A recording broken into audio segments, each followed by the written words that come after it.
खतरनाक तूफान जमीन की तरफ बढ़ने लगा। रफ्तार 1400 किलोमीटर फी सेकंड। अलर्ट जारी।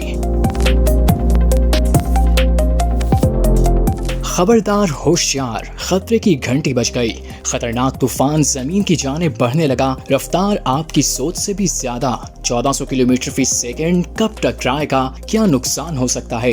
नासा ने हाई अलर्ट कर दिया। सूरज की सतह पर होने वाले एक बहुत बड़े धमाके के बाद मकनातीसी गैसों का एक तेज रफ्तार तूफान कोरोनल मास इजेक्शन जमीन की तरफ बढ़ रहा है, जो किसी भी वक्त हमारी जमीन से टकरा सकता है। अमरीकी खलाई तहकीकाती इदारे नासा और स्पेस विद प्रेडिक्शन सेंटर ने इस सूरत हाल के पेश नजर शदीद नौयत के मकनातीसी तूफान G3 का अलर्ट जारी कर दिया है। मीडिया रिपोर्ट्स के मुताबिक इस तूफान के नतीजे में रात के वक्त आसमान पर खूबसूरत और रंग बिरंगी रोशनियां, जिन्हें कतबी रोशनियां या अरोरा कहा जाता है, नमूदार होने की काफी उम्मीद है। साइंसदानों के मुताबिक सूरज गुज़िश्ता कई रोज से शदीद तब्दीलियों का शिकार है और इसकी सतह से मुसलसल तवानाई और गैसों के अखराज का सिलसिला जारी है, बिल्कुल ऐसे जैसे कोई शहर मुसलसल आतिशबाजी कर रहा हो। इससे पहले होने वाले ज्यादातर धमाकों का रुख जमीन की तरफ नहीं था, लेकिन 6 जून 2026 की सुबह सूरज के एक मखसूस हिस्से एक्टिव रीजन 4461 से एक दरमियानी दर्जे का जोरदार धमाका हुआ, जिसे सोलर फ्लेयर कहा जाता है। धमाका असल में सूरज के मकनातीसी तवानाई के अचानक इखराज का नतीजा था। इस वक्त ये मादा तकरीबन 1400 किलोमीटर फी सेकंड की तूफानी रफ्तार से सफर करता हुआ जमीन के करीब पहुंच चुका है।